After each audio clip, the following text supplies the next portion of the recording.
வணக்கம், உங்கள் பேர் என்ன? நீங்கள் எந்த மாவட்டத்துலேருந்து வரீங்க? நீங்கள் மாநாட்டுக்கு வரத்துக்கு எவ்வளோ நேரம் ஆச்சு?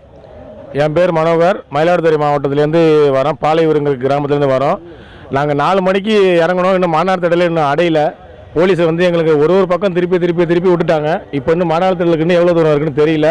எங்கள் கூட இன்னும் பல லட்சம் மக்கள் ரோட்டில் வெயிட் பண்ணுறாங்க. 15 கிலோமீட்டருக்கு மக்கள் எந்த திசை போகணுங்கிறதே தெரியாமல் வெயிட் பண்ணிட்டு இருக்காங்க. நாங்கள் எதை கேட்டு வயவெளியில் சேத்துல எல்லாம் பூந்து நாங்கள் ஐயா சின்ன ஐயா பார்க்கணுங்கிற ஆர்வத்தில் எல்லாம் வந்துகிட்டு இருக்கோம்.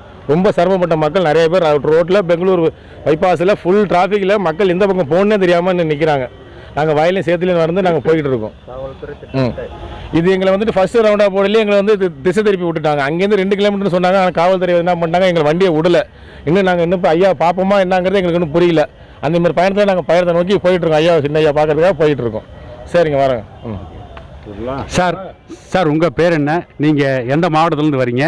உங்களுக்கு என்ன இடையூறு இருந்தது? கும்பகோணத்துலேருந்து வரோங்க.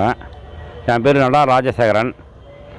இதுவரை எத்தனையோ மாநாட்டுக்கு நாங்கள் கடந்த ஒரு 30 வருஷமாக வந்திருக்கோம். ஆனால் இந்த மாநாட்டில் ஒரு லட்சக்கணக்கான உழவர்கள் திருவண்ணாமலை நோக்கி வந்தாங்க. ஆனால் ஒரு 4-5 மணிக்கு ஆரம்பித்த போலீஸனுடைய அராஜகம், அவர்கள் வந்த வாகனங்களை பல்வேறு திசைகளில் திருப்பி விட்டு அந்த மாநாட்டு பந்தலை அடைய முடியாமல் செஞ்சிட்டாங்க. அது மாத்திரமல்ல, ஒரு பகுதியில் ஒரு பல்லாயிரக்கணக்கான நபர்களை ஒரு வழி பாதை வெறும் சேரும் தண்ணி இருந்த அந்த பாதையில் டைவர்ட் பண்ணி விட்டு கிட்டத்தட்ட 1 லட்சம் பேர் அந்த சேத்துலேயும் தண்ணிலையும் நடந்து அந்த மாநாட்டு பந்தலையும் அடைய முடியாத இடம் வந்துருச்சு. அது மாத்திரம் இல்லைங்க, 6 மணிக்கு மேலே இருந்த செல் டவர் கோபுரத்தை அவ்வளவையும் கட் பண்ணிட்டாங்க. யாரும் ஒருத்தவங்களையும் தொடர்பு கொள்ள முடியாத நிலையில் ஆங்காங்கு வந்த வாகனங்களில் வந்தவங்கள தவிக்கக்கூடிய ஒரு சூழ்நிலையை உருவாக்கிட்டாங்க. அது மட்டும் இல்லை, மாநாட்டை விட்டு வெளியில் வரும்போது மெயின் ரோட்டில் உள்ள அத்தனை லைட்டுகளையும் ஆஃப் பண்ணிட்டாங்க சார். இதுதான் ஜனநாயக மாடல் திராவிட ஆட்சியா? இது சார் முழுக்க இந்த மாவட்டத்தினுடைய மந்திரி ஏவா வேலுவனுடைய தூண்டுதல் தான் காரணம்னு நாங்கள் சந்தேகப்படுறோம். இது மாத்திரம் இல்லை, பாட்டாளி மக்கள் கட்சிக்கு எதிராக அவர் தொடர்ந்து 10 வருடமாக பல்வேறு நிகழ்ச்சிகளை இதை தடையை ஏற்படுத்தியிருக்காரு.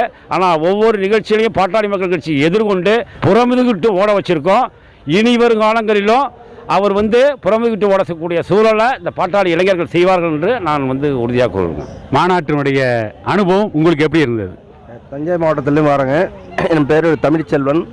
தஞ்சையிலேருந்து அந்த மாநாட்டு திடல் ஒரு 7 கிலோமீட்டர் 10 கிலோமீட்டர் அருகே மாநாட்டுக்கு பாதுகாப்பு கொடுக்காமல் காவல்துறை வரும் மாநாட்டு திடலுக்கு வர உழவர் பேரிக்க இளைஞர்களையும் மகளிரனையும் கை குழந்தைகளோடு ஒரு 10 கிலோமீட்டருக்கு மறித்து திசை மாற்றி விட்டு மாநாட்டு திடலை அடைய முடியாமல் செய்து அவர்கள் கை குழந்தையோட இது மாதிரி ஒரு மாநாட்டிற்கு சென்றடைய முடியாமல் தவித்து வருகிறார்கள்.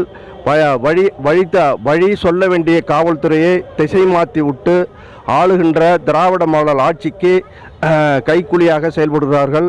அதோடு மட்டுமல்லாமல் ஒரு சுமார் 6 மணி அளவில் செல் கோபுர டவரை ஆஃப் செய்துள்ளார்கள்.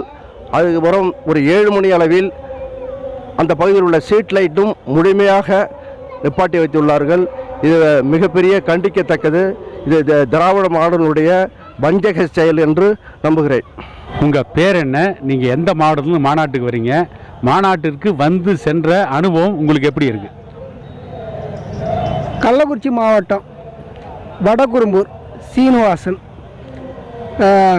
ஐயா எத்தனை பதவி அவர் தேவலன்ற இதில் தான் இருக்கார். அவர் ஆளுநராக கூட தகுதி உள்ளவர் தான். அவருக்கு எல்லாமே ஒத்துழைச்சி அவரை முதலமைச்சர் ஆகணுன்றது என்னுடைய கொள்கை. தம்பி, நீங்கள் எந்த ஊர்லேருந்து வரீங்க? உங்கள் பேர் என்ன? இந்த மாநாட்டு அனுபவம் உங்களுக்கு எப்படி இருந்தது? என்னுடைய ஊர் பார்த்தீங்கன்னா, என்னுடைய டிஸ்ட்ரிக் திருவள்ளூர் டிஸ்ட்ரிக்கு. என்னுடைய ஊர் பார்த்தீங்கன்னா ராஜநகரம் கிழக்கு. இந்த மாநாட்டுக்கு மிக சிறப்பமாக நடந்து முடிந்தது. உழவருக்காக ரொம்ப தோல் கொடுத்து பேசினார் எங்கள் சின்னையா அன்புமணி ராமதாஸ். அவருக்காக நாங்கள் உயிர் கொடுத்துக்கும் தயாராக இருப்போமே கண்டி எல்லாமே வெற்றிக்காகவே நாங்கள் போராடுவோம். நீங்கள் எந்த மாவட்டத்தில் இந்த மாநாட்டுக்கு வந்திருக்கிறீங்க? இந்த மாநாட்டுக்கு செல்கின்ற அனுபவம் உங்களுக்கு எப்படி இருக்குது? வணக்கண்ணே, நான் கடலூர் மாவட்டம் காட்டுமலை கோவிலேருந்து வரேன். இப்போ பார்த்தீங்கன்னா ஒரு 300 கிலோமீட்டர்லேருந்து வரேன். எனக்கு வரும்போது பார்த்தீங்கன்னா எங்கேயுமே காவல்துறை நின்று ஒரு ஒழுங்குபடுத்தி வாகனங்களை அனுப்பக்கூடிய சூழ்நிலையை எங்கேயுமே நான் பார்க்கல. வந்து பார்த்திங்கன்னா எல்லாமே வந்து ஒரு ஒழுங்கு நடவடிக்கையே எதுவுமே இல்லை. வாகனங்கள் எந்த சைடு போகணும் வழிகாட்டக்கூடிய காவல்துறையே திசை மாற்றி வழிகாட்டக்கூடிய சூழ்நிலை தான் இங்கே இருக்குது. மகளிர் வராங்க, இளைஞர்கள் வராங்க, ஒரு 80 வயசில் உள்ளவங்க வராங்க, 40 வயசில் உள்ளவங்க வராங்க, 50 வயசில் உள்ளவங்க வராங்க, குழந்தைங்களோட வராங்க. திமுக அரசு பார்த்தீங்கன்னா நம்ம மாநாட்டை வந்து திமுக அரசு வந்து என்ன சதி செய்கிறாங்கன்னா நம்ம மாநாட்டை சீர்குலைக்கணுங்கிற நோக்கத்தோடு பண்ணிகிட்டு இருக்காங்க.